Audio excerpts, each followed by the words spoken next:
So hello guys, कैसे हैं आप सभी। आई होप आप सभी अच्छे होंगे। आज हम आपको पढ़ाएंगे the constitution law of India, भारतीय संवैधानिक विधि। भारतीय संवैधानिक विधि आज हम इसको पढ़ते हैं। क्वेश्चन स्टार्ट करते हैं। 1 मिनट रुकिए, मैं स्क्रीन पे ले आऊँ। पढ़ते हैं। यद्यपि एक विषय अत्यंत विवादपद रहा है कि भारत संघ है या नहीं, और यद्यपि कुछ लेखकों ने तो भारत का अर्थ संघात्मक भी कहा है, तथापि यह प्रतीत होता है कि भारतीय संविधान निश्चय संघात्मक विवेचना कीजिए। ये क्वेश्चन है। इस क्वेश्चन के काफ़ी सारे आंसर है, आप देख लीजिए। देखो काफ़ी सारे क्वेश्चन है। सॉरी, ये देखिए, संघात्मक सिद्धांत क्या है, संघात्मक संविधान के आवश्यक बात एक ही है। एकात्मक संविधान मंत्र क्या है, नीचे इंग्लिश में डेफिनेशन लिखी है, देखो। अब आंसर यहाँ से स्टार्ट होता है। संघीय सिद्धांत क्या है, what is a federal principles. ठीक है, अब देखिए यहाँ से स्टार्ट होता है ये। संघीय सिद्धांत संघ और विभिन्न राज्यों को सरकारों के संकेत करता है। संघात्मक संविधान के अंतर्गत केंद्र सरकार तथा कुछ क्षेत्रीय सरकार होती है। एक संघ में सामान्य सरकारों को संघ या केंद्रीय सरकार तथा बहुत से क्षेत्रीय सरकारों को इकाई यूनिट कैंटन या राज्य को कहती है। इसकी डेफिनेशन हो गई। इसको हम रेजर कर लेते हैं। जस्ट वेट, ये हो गया रेजर। एंड अब दूसरे क्वेश्चन पे चलते हैं। 1 मिनट रुकिए। ये हो गया। अब नेक्स्ट टॉपिक स्टार्ट हो गया, संघात्मक। संघात्मक फेडरल और एकात्मक यूनिटरी। एक का मतलब संविधान वह संविधान जिसके अंतर्गत समस्त शक्तियाँ एक ही सरकार के निहित होती है। ये देखिए जी, जो प्राय केंद्र सरकार कहलाती है। इसमें प्रांतों को केंद्र सरकार के अधीन रहना पड़ता है। इसके विपरीत संघात्मक संविधान वह संविधान जिसमें शक्तियों का केंद्र और राज्य में विभाजन रहता है।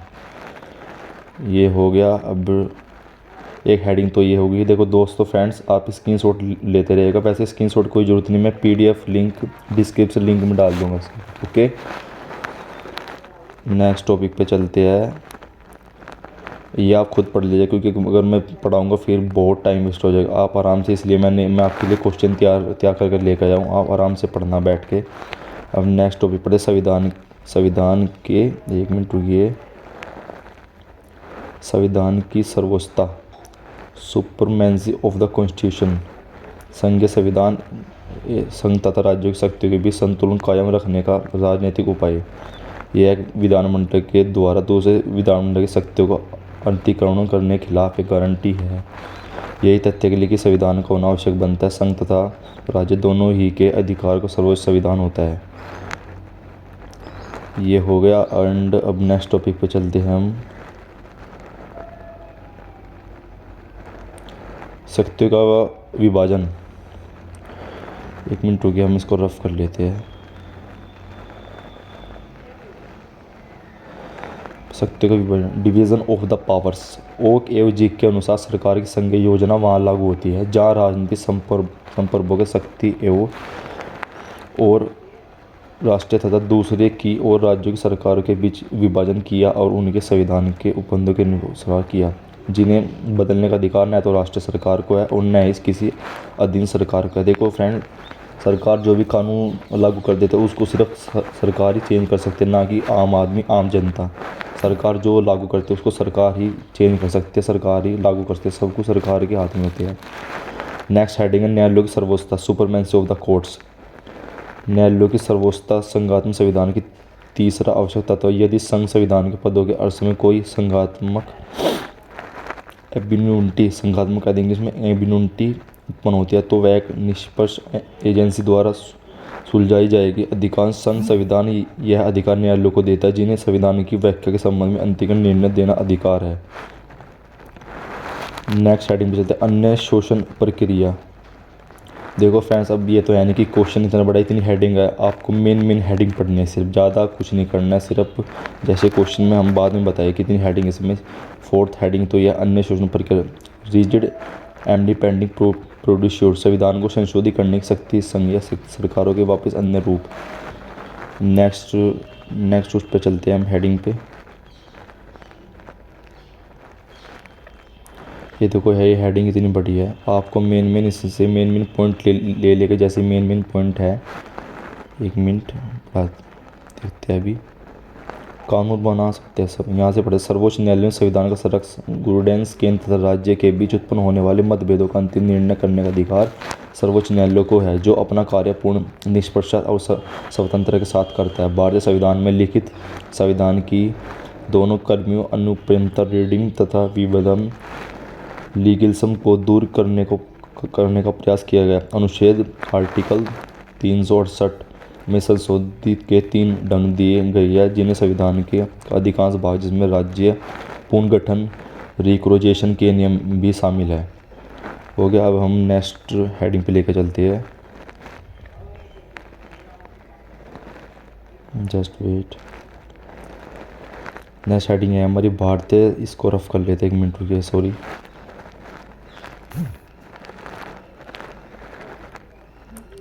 करते हैं। भारतीय संविधान की सीमा तक एक मातम है। To what extent Indian constitution of unity. प्रो के विहार कहना है कि भारतीय संविधान एकात्मक अर्धसंघात्मक सरकार की स्थापना करता है। अतः के.सी. विहार का मत है कि भारतीय संविधान लगभग अर्धसंघीय शासन प्रक्रिया की स्थापना करता है, शासन की प्रक्रिया करता है। सो एक हेडिंग हो गया। अब हम नेक्स्ट हेडिंग पे चलते हैं, तो नीचे कर लेते हैं थोड़ा। आपात संबंधी उपबंध। प्रोविजन रिलेटिंग टू इमरजेंसी, इसको इंग्लिश में कहते हैं प्रोविजन रिलेटिंग टू इमरजेंसी। आपात समझे, जैसे बोलते हैं आपातकालीन लग गया, ये लग गया, तो पढ़ते हैं अनुच्छेद 352। ये देखो बेस्ट हेडिंग है, बेस्ट टॉपिक, आपको जरूर क्वेश्चन लिख के आना है। अनुच्छेद 352 के अंतर्गत युद्ध, ब्राह्मण आक्रमण और संस्पेत विद्रोह से उत्पन्न संकट। अनुच्छेद 356 के अंतर्गत राज्यों में संवैधानिक तंत्र विफल होने से उत्पन्न संकट। अनुच्छेद 360 के अंतर्गत वित्तीय संकट की आशय की घोषणा करने का अधिकार राष्ट्रपति को है। देखो फ्रेंड्स, राष्ट्रपति एक ऐसी ताकत जिसको सब कुछ करने के राइट्स होते हैं। राष्ट्रपति बहुत बड़ी पावर होती है मेरे आंखों में, तो देखो भाई राष्ट्रपति बहुत बड़ी पावर होती है मेरे हिसाब से। तो वैसे तो सभी पद की अब अपनी पावर्स होती है, ऐसी कोई बात नहीं है, ऐसे किसी भी संकट। चलो ये तो हो गया। अब पढ़ते हैं राज्य की नियुक्ति। ये भी बहुत बेहतरीन टॉपिक है, ये भी आपका कर करना है। राज्य की नियुक्ति, अपॉइंटमेंट ऑफ गवर्नर। 1 मिनट। अनुच्छेद 155 और 156 के अंतर्गत राज्यों के राज्यपालों की नियुक्ति राष्ट्रपति द्वारा की जाती है। राष्ट्रपति एक ऐसी पावर जो सबकी नियुक्ति करते हैं। अब पॉलिटिक्स में छोटे बड़े पद हो गए, बड़े हो गए छोटे, तो उनके लगभग राज्यपाल भी राष्ट्रपति नियुक्ति करते हैं, जो राष्ट्रपति के प्रसाद पर्यंत होकर राष्ट्रपति के प्रति होते हैं। राज्यों में राज्यपाल नियुक्ति केंद्र सरकार द्वारा की जाती है। नेक्स्ट टॉपिक पढ़ते हैं।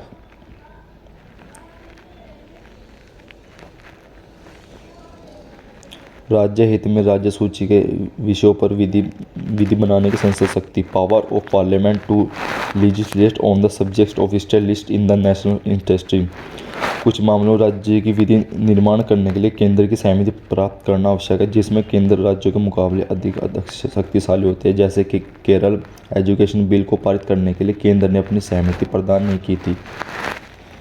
फिर नेक्स्ट हेडिंग है केंद्रीय अनुदान सहायता, central grants in aid. And फिर नेक्स्ट हेडिंग है संसद को नए राज्यों का निर्माण, वर्तमान राज्यों को क्षेत्रीय सीमाओं को आदि बदलने की शक्ति। Power of parliament to create new state and to the alter the name areas boundaries of existing states.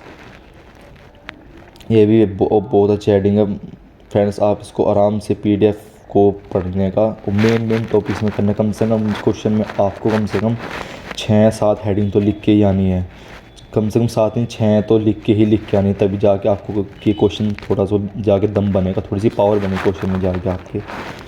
मैं तो आपको फ्रेंड्स सब सारी हेडिंग एक करके बता दूंगा, ये है वो है, लेकिन पढ़ना आपको खुद पड़ेगा। मैं तो सपोर्ट कर सकता हूँ। अब बाय द वे हम आपके लिए हर रोज़ एक नया क्वेश्चन लेके आएंगे, हर बुक में से एक क्वेश्चन लेके आएंगे, जिससे आपके पेपर की तैयारी अच्छी हो, बहुत अच्छे से हो।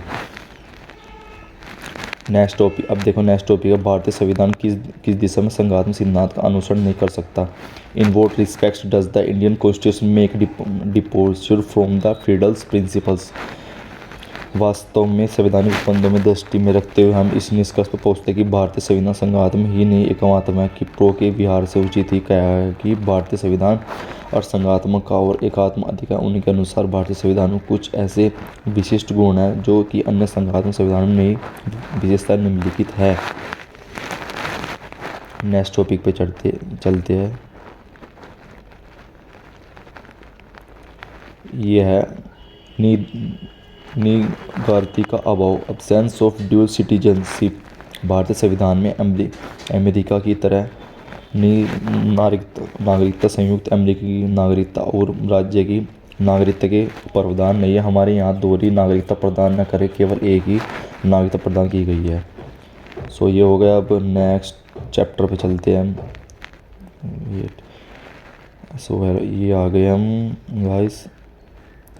एक संविधान शक्ति, सिंगल कॉन्स्टिट्यूशन ऑर्डिनरी हेडिंग है, फिर सेकंड हेडिंग है अनव्यक्त और विविधि की कमी, मिटिगेशन ऑफ रेडिकलिटी एंड लीजिज्म। अब थर्ड हेडिंग फिर है संकट कालीन स्थिति में एकात्म होना। ये बेस्ट टॉपिक है फ्रेंड्स, ये भी आपको एग्जाम में आराम से लिख के आना है। इसको आराम से बैठ के वीडियो फाइल में देखना है और लिख के आना है ज़रूर। फिर नेक्स्ट हेडिंग है मौलिक विषयों में एकता, unitary of in basic matters. निम्नलिखित 3 मामलों में संविधान संहिता मामलों में एकता के रूप। नेक्स्ट टॉपिक चलते हैं फ्रेंड्स, जस्ट वेट को रफ कर लेते हैं।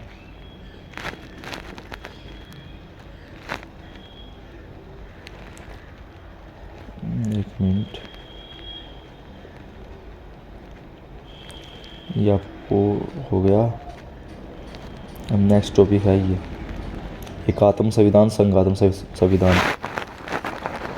अब देखो एकात्म संविधान और संघात्म संविधान, इन दोनों टॉपिक में कुछ अलग अलग चेंजेस हुए हैं। जैसे हम थोड़ा सा पढ़ते हैं। एकात्म संविधान वह संविधान जिसके अंतर्गत शासन की समझ सकते एक ही सरकार में नियुक्त होती है, जो प्राय केंद्रीय सरकार कहलाती है।